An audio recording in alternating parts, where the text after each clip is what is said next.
우리가 신앙생활을 오래 하면 할수록 본질적인 질문을 할 때가 있습니다. 신앙은 과연 무엇인가? 좋은 신앙은 무엇이며 바른 신앙은 무엇인가? 이 기본적인 질문인데 때로는 답을 못할 때가 있습니다. 그래서 고민하고 이 문제로 기도하는 어떤 분이 있었어요. 분당 우리 교회 이찬수 목사님이 이런 설교를 했어요. 아는 것보다 사는 것이 중요하다. 그래서 책으로도 그렇게 나왔는데, 그분이 또 한 편의 책이 나오는데 오래됐습니다만은 삶으로 증명하라. 결국 이찬수 목사님이 강조하는 뭐냐면 신앙생활은 삶이 중요하다. 그걸 강조하려고 했습니다. 인도의 성자라고 불리는 이 간디도 보면 이런 얘기를 했어요. 삶이 자기의 메시지다, 이렇게 이야기합니다. 내 입에서 나오는 말보다 내 삶이 메시지다. 아주 큰 의미가 있는 것이죠. 그리스도인에게도 삶은 참 중요한 것이죠. 신앙은 입으로 증명되는 게 아니고 삶으로 증명이 됩니다. 삶이 그러므로 중요한 것이죠. 삶이 중요한 것은 신앙인에게 이 삶은 하나님과 연결되어 있기 때문에 그렇습니다. 시편 23편은 하나님이 어떤 분인지를 잘 알게 합니다. 특별히 시편 23편을 이해하려면 목자와 양의 관계를 잘 알아야 됩니다. 그래서 이 목자와 양의 관계라는 것은 서로 뗄 수 없는 관계, 모든 것이 함께하는 관계, 이런 관계라는 것이죠. 목자는 늘 양과 함께합니다. 가끔 양들 중에서 목자가 이끄는 데를 가기 싫어가지고 자기 마음대로 떠나는 양들을 있긴 해요. 하지만 목자는 양을 떠나지 않습니다. 책임을 지고 있어요. 이게 하나님과 우리와의 관계를 이렇게 이 시편은 말씀하고 있습니다. 오늘 사절은 전체 중에 중앙에 차지하고 있어요. 내가 사망의 음침한 골짜기를 다닐지라도 해를 두려워하지 않을 것은 주께서 나와 함께 하심이라. 이 중앙에서 굉장히 위치가 중요해요. 그러니까 위에 3절, 1, 2, 3절과 아래에 4, 5, 6절의 중앙이 요 핵심인데, 오늘 우리가 주목할 것은 주께서 나와 함께 하심이라, 이 말씀입니다. 여기서 주께서라는 말은 하나님을 뜻하는 것이지요. 나와 함께 하신다, 함께 한다는 말인데 참 좋은 말인데, 그럼 다윗은 무엇을 통해서 하나님과 함께 하는 것을 깨달았을까요? 어떻게 하나님과 함께함을 알 수 있었을까요? 이 부분이 참 때로는 알 것 같은데 답답하기도 합니다. 왜 그래요? 하나님은 눈에 보이지 않거든요. 하나님이 눈에 보이면 이게 굉장히 쉬운 일이에요. 하지만 보이지 않는 하나님과 함께한다는 것이 얼마나 추상적이고 막연한지 모릅니다. 하나님은 영이시기 때문에 우리 육안으로는 볼 수 없기 때문에 함께한다는 말이 알 것 같기도 하고 어떨 때는 모를 것 같기도 하고, 그런 일들이 굉장히 많습니다. 우리가 살면서 하나님을 믿는다고 하면서 때로는 이 죽을 것 같은 그런 고난의 시간을 통과할 때가 있습니다. 그럴 때는 하나님이 함께한다는 생각이 새까맣게 잊어버려요. 오히려 하나님이 함께하지 않는다는 생각이 더 강해지고요, 하나님이 나를 외면하고 하나님 나를 밀어낸 것 같은 느낌이 훨씬 더 강할 때가 많습니다. 왜냐하면 현실이 그렇거든요. 분당에 있는 김인용 목사님이 계시는데, 이분이 이런 얘기를 한 적이 있어요. 제가 사망의 골짜기를 다닐 때는 저희 아버지가 교통사고로 가실 때, 하실 그때라고 이야기하면서, 그때가 자기가 정말 힘든 상황이었다, 이렇게 이야기합니다. 토요일 날 오후에 갑자기 전화가 왔대요. 그래서 모르는 번호로 전화가 와서 이건 분명히 보이스피싱이다, 이렇게 생각했대요. 왜냐하면 자기를 알더래요. 자기 신상에 대해서 알고 아버지를 알고, 그런데 다 물어보는데 예 하는데 느낌이 딱 오는데 이거 100% 보이스피싱이다. 그래서 예 대답하고 끊었는데 또 전화가 오는 거예요. 그런데 위급하게 전화 오죠. 보면 상당히 다급하게 막 해서 정신없이 만들잖아요. 그러고 나서도 한참 이게 뭔가, 아버지가 다쳤다는 얘기예요. 아버지가 지금 심각하다는 얘기를 하는 겁니다. 그리고 결국은 이제 뭐 빨리 와서 뭐 돈 내라 이런 얘기가 나올 건데 자기가 먼저 끊어가지고 그 얘기가 안 나왔다는 거예요. 근데 30분 후에 전화 왔는데 이제는 의사가 전화 온 겁니다. 아무 계시죠? 이렇게 이야기하는 거예요. 예. 아버님 돌아가신 것 연락 받았습니까? 이렇게 한 거예요. 깜짝 놀란 거예요. 이게 무슨 얘기예요, 이게? 보이스피싱 아니야? 이거 진짜야? 그리고 어느 병원이라고 그래서 급하게 갔더니 진짜 사실이었어요. 하늘이 완전히 노래지고 그분이 너무너무 황망하다는 표현이 이루 말할 수 없는데, 아니 멀쩡하고 정정한 분이 왜 갑자기 이런 일이 당하냐는 거예요. 그리고 자신이 지금 교회를 개척하는 바로 직전에 있는 일이 엄청난 일이 터져버린 거예요. 이 캄캄한 상황인 거죠. 모든 장례식 끝나고 집에 갔더니 아버지가 쓰던 안경 그리고 성경책 유품들이 그대로 있을 때 막 하염없이 눈물이 치솟아오는데 사람들이 벌써 문을 닫아놓고 입을 뒤집어 쓰고 얼마나 많이 울었는지 모릅니다. 그때 드는 생각이, 목사인데 하나님이 있냐는 거예요. 하나님이 함께하는 거 맞냐는 거예요. 모르겠다는 거예요. 하나님이 계시면 이럴 수가 있냐는 거예요. 그 마음이 밀려오는데 마음에 하나님이 교통사고 낸 건 아니죠. 그런데도 이 중요한 시기에 왜 하나님이 이렇게 하시냐는 그 마음에 견딜 수가 없어. 그 답을 찾으려고 굉장히 애를 쓰고 한 적이 있습니다. 결국은 답을 찾아내긴 했습니다만은 우리가 이런 현실 속에 찾아올 때가 굉장히 많은 거예요. 오늘 이 시편 기자인 다윗도 마찬가지였습니다. 그는 하나님이 함께 하신다는 걸 말할 때는 정말 지독하게 어려울 때였습니다. 아무리 불러도 대답이 없는 하나님, 여러분 기도해 보셨죠? 기도를 하면 할수록 하나님이 아무 말씀도 안 하실 때 미칠 것 같아요. 다윗도 그럴 때가 있었습니다. 바로 앞에 있는 시편 22편에 보면 그 다윗이 그런 경험을 했어요. 22편 1절 2절에 뭐라고 그러냐면, 내 하나님이여 내 하나님이여 어찌하여 나를 버리셨나이까? 어찌 나를 멀리하며 돕지 아니하시며 내 신음소리를 듣지 아니하시나이까? 내가 하나님이여 내 하나님이여 낮에도 부르짖고 밤에도 잠잠하지 아니하였사오나 응답하지 아니하였나이다. 이 다윗의 기도입니다. 얼마나 절박하고 얼마나 답답한 상황인지 아시겠지요? 이렇게 하나님이 나를 버린 것 같은 거예요. 하나님이 기도해도 응답하잖아요. 낮에도 기도했고 밤에도 기도했어요. 새벽에도 기도했어요. 그러나 아무런 응답이 없는 그 하나님도 미칠 것 같은 거예요. 그런데 23편에 딱 와서는 뭐라고 이야기합니까? 완전히 달랐어요. 주께서 나와 함께 하심이라. 어떻게 알았을까? 하나님이 나를 버린 것 같은 그런 상황에서 다윗은 어떻게 하나님이 함께 한다는 걸 깨닫게 되었을까? 여러분은 어떻게 생각하세요? 이 다윗이 이런 상황에서 주께서 나와 함께 하시면 깨달은 것은 딱 한 가지입니다. 그것은 관계 때문입니다. 하나님과의 관계가 회복되었기 때문에 그것이 느껴진 거예요. 알게 되어진 거예요.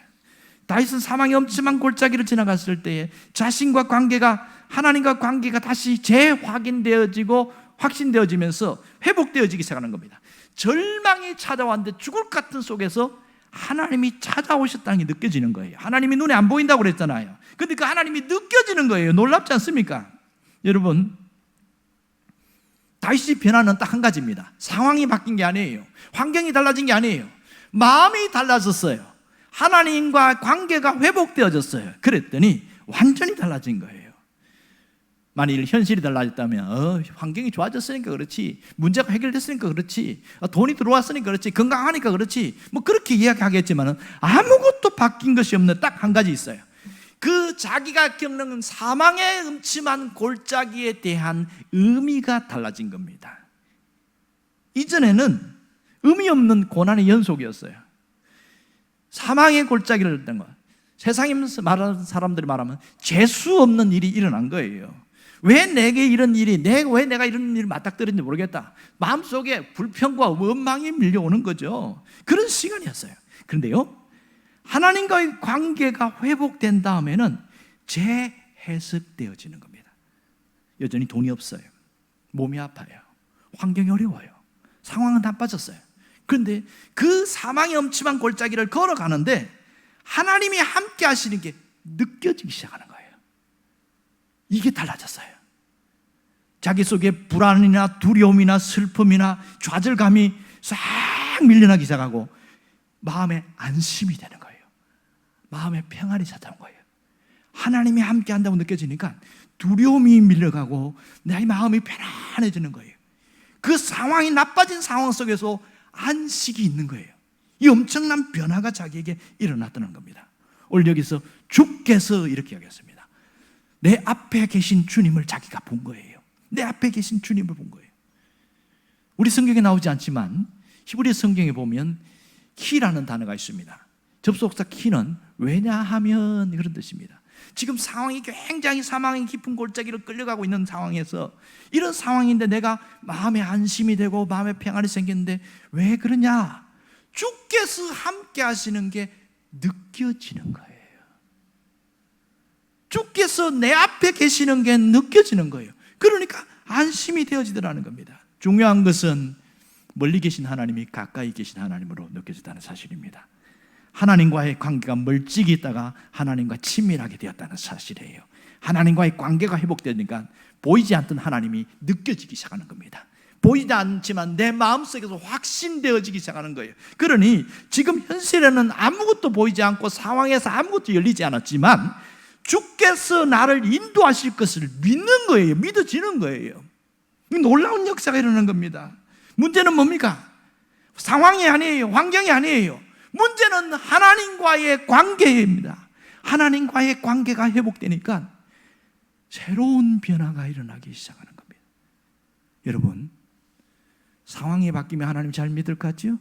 환경이 달라지면 하나님 잘 믿을 것 같죠? 절대로 그렇지 않습니다. 지금 가장 극심한 어려운 상황 속에 하나님과 관계가 회복되면 그때부터 변화는 일어납니다. 어디서부터요? 내 마음에서부터.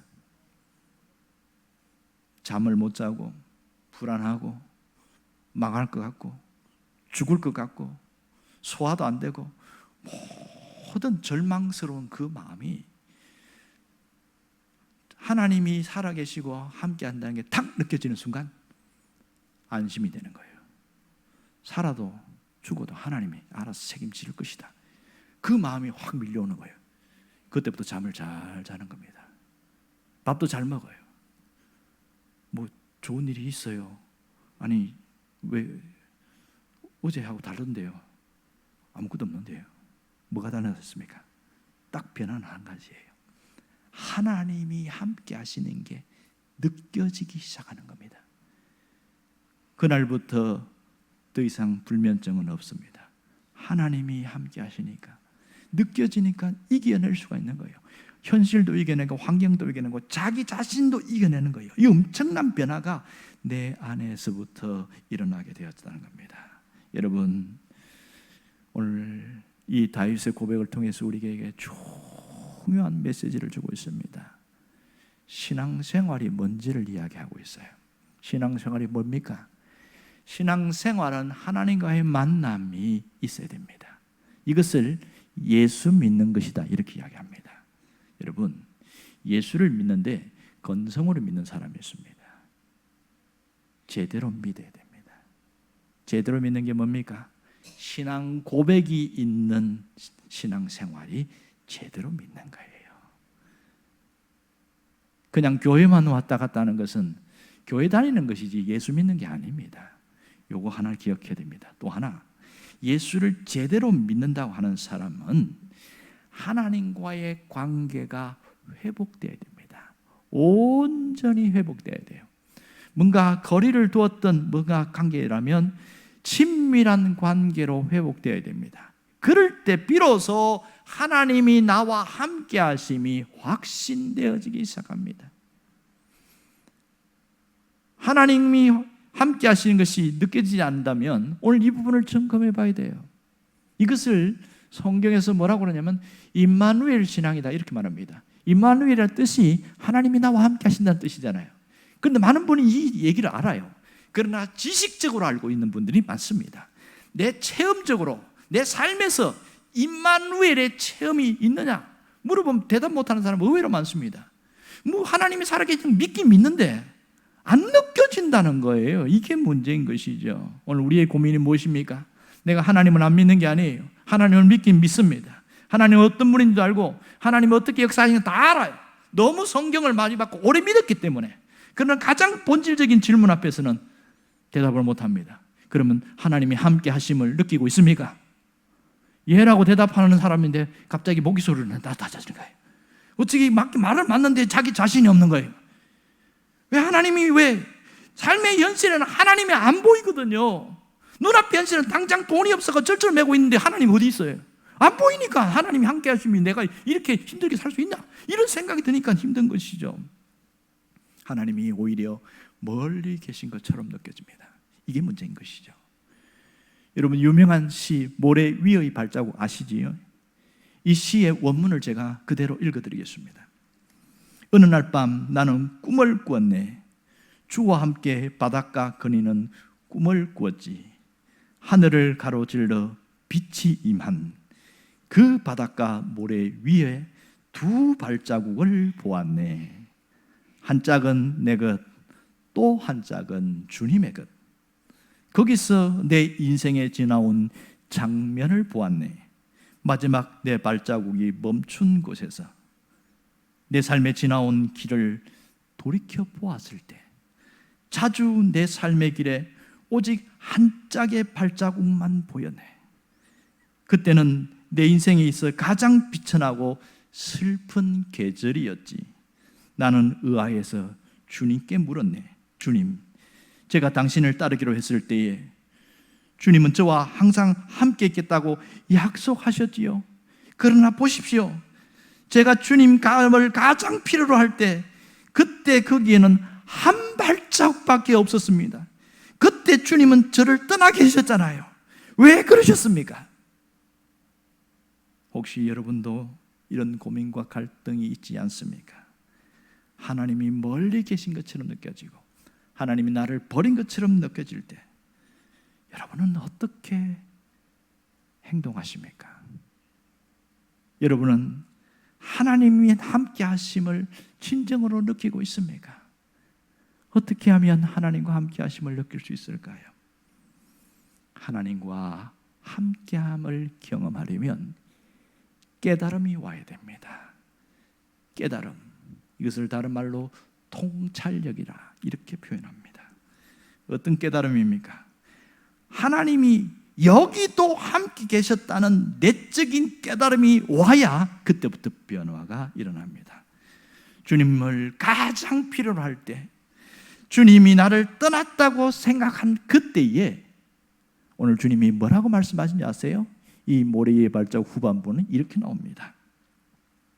주께서 내게 다가와 대답하시기를 나의 귀하고 소중한 아이야, 나는 너를 사랑했고 너를 결코 떠나지 않았단다. 내 시련의 때에 견디기 힘든 그 고통의 때에도 나는 너와 함께 있었단다. 내가 본 오직 한 짝의 발자국, 그 발자국은 내 발자국이란다. 그때 내가 너를 등에 업고 걸었단다. 깨달을 때에 변화가 일어납니다. 하나님은 내가 생각한 것보다 더 가까이 계십니다. 내가 고통당할 때 더 가까이 계십니다. 내가 아파할 때에 더 가까이 계십니다. 단지 나만 모르고 있을 뿐이에요. 문제는 내가 모르기 때문에 오히려 하나님은 더 멀리 있는 것 같고 나를 떠난 것 같고 나를 팔짱 끼고 그냥 쳐다보는 것 같은 그런 느낌이 들 때가 많은 것이죠. 왜 그래요? 내 마음에 깨달음이 없으니까 그런 겁니다. 내가 모르니까 그런 것이죠. 하나님은 내 곁을 떠난 적이 없습니다. 가장 지치고 힘든 순간에도 나를 업고 걸어가셨다는 사실을 잊지 않기를 바랍니다. 만일 하나님이 함께 하지 않았다면 내 삶이 수도 없이 많이 구멍이 났을 거예요. 여기저기 무너진 것이 한두 군데가 아닐 것입니다. 하나님이 존재하지 않았다면 내 삶에 정말 절벽에 딱 맞닥뜨렸어요. 거기서 떨어져 죽었을 거예요. 어떤 상황에서 완전히 코너에 몰렸을 때에 인생이 박살나버려가지고 다시는 일어나지 않았을 겁니다. 그런데요, 어려움도 있었고 아픔도 있었고 고통도 있었고 절망도 있었지만 다시 일어났어요. 다시 회복되었어요. 때로는 누군가를 보내서 내가 그 줄을 잡고 일어났고, 때로는 혼자 엉금엉금 기어와서 일어났고, 보면 아무도 없고 내 혼자서 한 것처럼 보이지만 하나님이 함께하지 않았다면 결코 이런 일은 없습니다. 하나님이 때로는 사람을 보내고, 때로는 환경을 보내고, 때로는 내게 일어날 수 있는 강력한 에너지를 주셔서 일어나게 하셨어요. 왜? 하나님이 함께 하셨기 때문입니다. 하나님이 함께 하지 않았다면 우리는 이 자리에 있지 못할 가능성이 많습니다. 단지 내가 모르기 때문에, 몰랐기 때문에 그렇게 느끼는 것이죠. 정말 중요한 것은 하나님이 우리를 버리지도 않고 우리를 떠나지도 않는다는 사실입니다. 그것이 강하게 느껴져야 돼요. 목자는 양을 결코 버리지 않습니다. 양은 목자 곁을 가끔 이탈할 때가 있지만 목자는 이 양을 끝까지 책임진다는 사실입니다. 우리가 예수를 믿었을 때 하나님은 우리를 끝까지 책임진다는 사실입니다. 우리 인생이 망가지도록 무너지도록 결코 그렇게 버리지 않는다는 사실을 알아야 됩니다. 하지만 이것이 가장 복 중의 복이라는 사실을 놓치고 살 때가 많아요. 누구처럼요? 아담처럼. 아담이 에덴 동산에서 하나님과 함께하는 그 삶이 가장 복 중의 복인지를 에덴 동산에 쫓겨나서 그때 깨달은 거예요. 다 무너지고 다 망가지고 다 쓰러졌을 때에 후회해도 돌이킬 수 없을 때가 있습니다. 이것이 아담에게서 주는 우리의 모습입니다. 무엇이 아담을 그렇게 만들었습니까? 아담 자신이 아니었습니다. 죄라는 것이 들어오면서 아담이 무너지기 시작한 거예요. 아담에게는 두 마음이 싸우기 시작했습니다. 하나님과 가까이 하려는 마음과, 그런데 하나님 부담스럽다는 마음이, 두 마음이 충돌했습니다. 여기서 어떤 결정을 하느냐에 따라서 우리 삶은 달라지게 됩니다. 우리도 마찬가지예요. 살아가면서 내가 하나님 더 잘 믿고 싶은 마음이 있습니다. 또 마음에 내가 하나님 더 잘 믿으면 이상하게 될 것 같은 그런 마음이 충돌할 때가 있습니다. 어떤 선택을 하는지 그 선택에 따라서 우리 삶은 달라지는 겁니다. 하나님이 우리를 버린 게 아니에요. 하나님 우리를 밀어낸 게 아니에요. 나의 잘못된 선택 때문에 고난과 고통과 어려움이 계속되는 것이지요. 여러분이 지혜로운 선택을 하기를 바랍니다. 현명한 선택을 할 수 있기를 바랍니다. 결국은 우리 삶이 하나님의 역사심이 있기로, 그 깨달음을 통해서 우리는 다시 회복되어지는데, 하나님과 함께 하심을 날마다 경험하려면 딱 한 가지를 잊지 말아야 됩니다. 그것은 하나님과 함께하는 연습입니다. 훈련이 필요하다는 사실이에요. 신앙생활은 하나님과 함께하는 훈련을 배워나가는 겁니다. 영적인 훈련을 거창하게 생각할 필요 없어요. 하나님과 함께하는 법을 배워나가는 것이 중요합니다. 여러분, 아이가 태어났을 때에 엄마 아빠와 함께하는 것을 이상하게 여기는 아이가 없습니다. 오히려 함께하지 않은 것을 이상하게 여겨요. 당연하게 생각합니다. 눈을 마주치고 대화하고 같이 밥 먹고 같이 거닐고, 이것이 함께하는 거잖아요. 이것이 아이에게는 지극히 당연하고 정상적인 일입니다. 신앙생활을 안 하던 사람이 보이지 않는 하나님과 함께하는 생활을 연습하지 않은 사람은 이게 어색해요. 교회를 오래 다녔는데, 예수를 오래 믿다고 하는데 이게 어색한 거예요. 여전히 어린아이 모습, 이 아이와 못한 모습을 보고 있습니다. 여러분, 정말 신앙의 최고의 가르침은 뭐냐면 하나님과 함께하는 법을 익혀나가는 거예요. 하나님이 나와 함께 하시지만 내가 하나님 함께 하심을 못 느낀다면 이분은 하나님과 함께하는 법을 익숙하지 않기 때문에 그런 겁니다.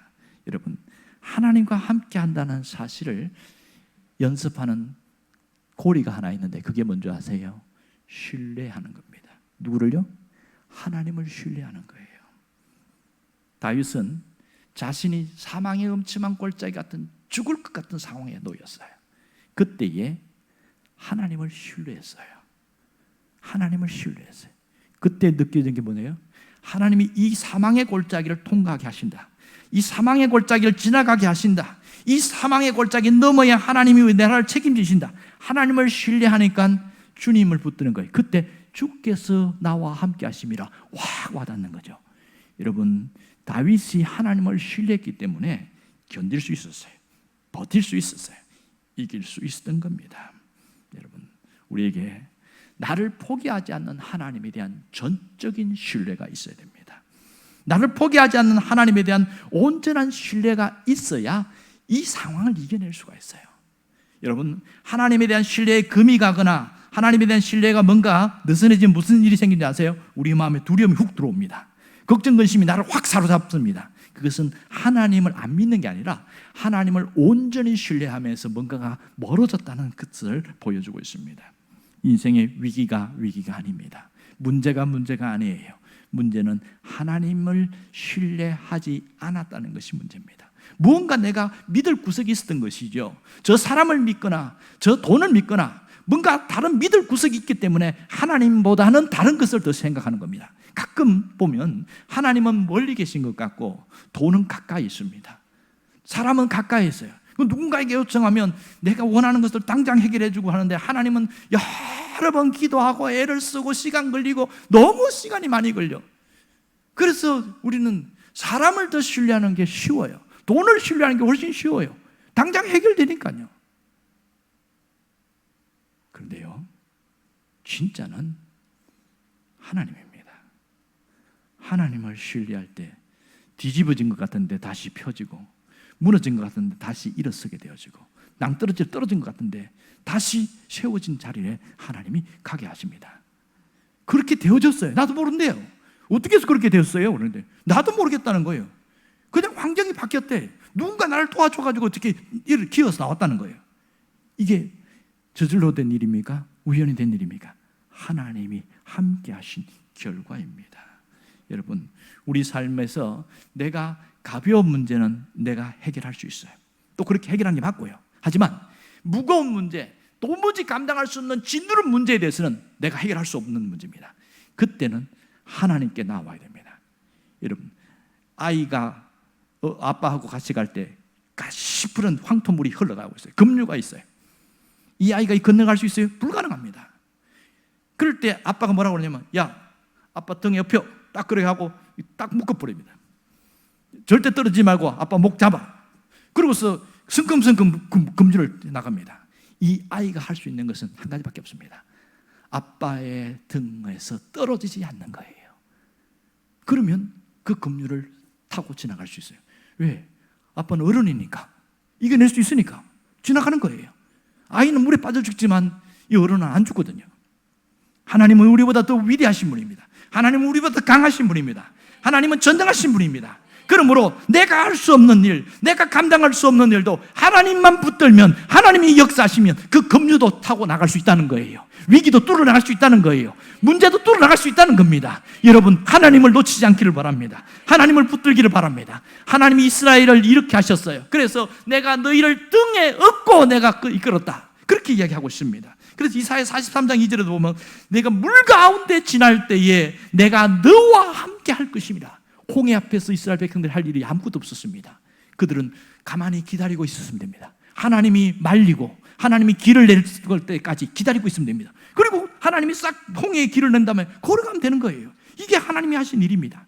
우리가 이 어마어마한 홍해 같은 맞닥뜨리는 앞에서 할 수 있는 건 아무것도 없습니다. 우리가 할 일은 하나님의 등에 엎혀서 힘을 빼고 전적으로 하나님을 신뢰하는 거예요. 전적으로 하나님을 신뢰하는 거예요. 모세의 뒤를 이은 여호수아도 두려움에 빠져 있을 때 하나님이 하신 말은 똑같은 말이었습니다. 내가 모세와 함께 한 것 같이 너와 함께 할 것입니다. 너를 떠나지 아니하며 버리지 아니하리니. 하나님이 함께 한다는 얘기를 했습니다. 오늘 우리에게 동일하게 말씀하십니다. 내가 너를 버리지 아니하리니. 함께 하신다고 얘기했습니다. 문제는 아무리 하나님이 말씀하셔도 내가 못 느끼는 거예요. 왜요? 하나님을 온전히 신뢰하지 않기 때문에, 하나님을 온전히 신뢰하시기 때문에 하나님의 함께 하심이 믿어지지가 않는 거예요. 그래서 못 느끼는 것이죠. 여러분, 하나님과 함께하는 훈련이 뭔지 아세요? 굉장히 단순하고 쉬워요. 그런데 잘 안 합니다. 왜 안 하는 줄 아세요? 신뢰하지 않기 때문에. 하나님과 함께하는 훈련은 딱 한 가지입니다.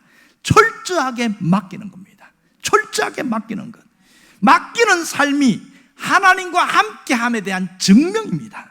나와 함께 하신 하나님께 나를 맡겨야 돼요. 내 삶을 맡겨야 돼요. 내 문제를 맡겨야 돼요. 모든 것을 맡겨버릴 때에 하나님의 역사는 거기에 있습니다.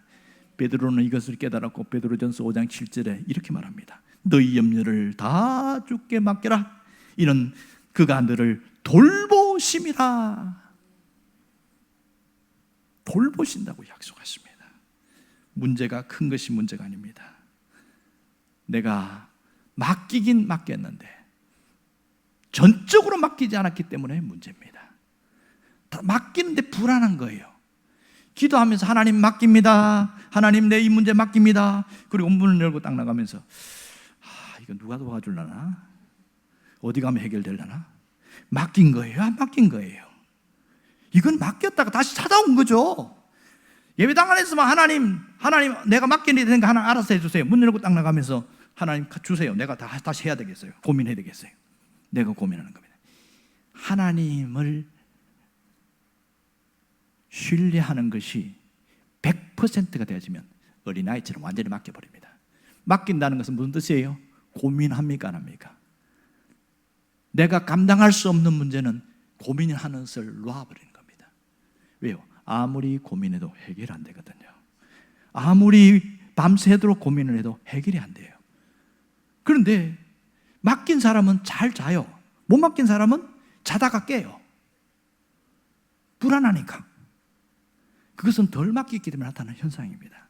정말 하나님께 완전히 맡긴 사람은요, 어떻게 달라진 줄 아세요? 밥 잘 먹습니다. 잠 잘 잡니다. 그리고 운동해요. 움직여요. 그리고 그냥 흥얼거리면서 저 사람 미쳤나 봐. 저 돈도 없어갖고 내 돈 망할 건데 웃고 있다고. 완전히 미쳐버렸나 봐. 이렇게 수근수근 하는 거예요. 뭘 모르죠?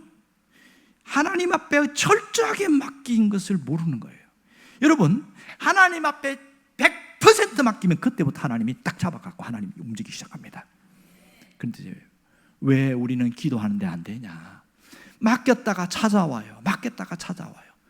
기도 열심히 해놓고 집에 와서 이거 해결해야 되는데 이거 어떻게 해야 되지? 누구 찾아가면 될까? 뭐 하면 자꾸 내가 찾아와요. 누구 만나도 해결 안 되고 해도 했는데 자꾸 그 고민을 내가 떠안고 다시 있는 거예요. 여러분이 만일 기도했는데 다시 고민을 많이 한다면 여러분은 덜 맡긴 겁니다. 진짜 맡긴 사람은 그것을 잊어버려요. 왜? 내가 할 수 없는 문제이기 때문에. 아무리 고민해도 아무리 해결해도 할 수 없는 문제는 손을 놔야 되는데 그 손 안 놓는 거예요. 이게 하나님과 함께하는 훈련인데 이게 안 되는 거예요. 왜요? 함께하는 연습을 덜 했기 때문에 그렇습니다. 여러분, 정말 하나님과 함께하기를 원하십니까? 그러면 맡기시길 바랍니다. 철저하게 맡기길 바랍니다. 작은 일부터 하나님을 신뢰해야 온전히 맡길 수가 있습니다. 일상에서 하나님을 신뢰해야 작은 일도 맡기고 큰 일도 맡깁니다. 그럼 어떤 분은 이런 얘기하는 거예요. 맡기고 뭐 아무것도 안 하고 가만히 있으면 됩니까? 자기가 할 수 있는 건 해야지. 하나님 맡길게요 하고 일도 안 하고 가만히 팔짱 끼고 있으면 돈이 들어옵니까? 뭐가 들어옵니까? 그렇게 극단적으로 생각하는 사람이 있더라고요. 내가 황당하게. 그게 아니잖아요. 내가 할 수 있는 일을 최선을 다하는데 안 되는 일이 있어요. 도무지 안 되는 일이 있어요. 이건 어떻게 해요? 손 떼야 돼요. 하나님, 죽고 사는 것을 하나님께 맡기겠습니다. 실제 죽음의 자리에 가도록 하나님 가면 천국 가니까 까짓거 하고 탁 맡겨버리고 손 떼버리면 하나님이 일하신다는 것이 이 비법을 여러분이 깨닫기를 바랍니다. 주께서 너희를 돌보심이라. 돌보십니다. 사방에 우겨쌈을 당했을 때 우리가 할 일이 뭘까요? 내가 하나님을 바라봤을 때에 내가 할 일이 뭘까요? 하나님의 일하심을 기다리는 겁니다. 홍해 앞에서 이스라엘 백성들이 죽겠다고 아우성칠 때 모세가 뭐라고 그랬어요? 너희는 가만히 있어 하나님이 일하시는 것을 바라봐라고 그랬어요. 하나님이 일하시는 것. 여러분, 아무것도 안 하고 하나님이 일하시는 거 바라보는 게 이게 쉬울까요? 어려울까요? 어렵습니다. 해본 사람은 압니다. 아무것도 안 하고 가만히 하나님만 바라보고 있는 것이 이게 훈련되지 않은 사람은 못합니다.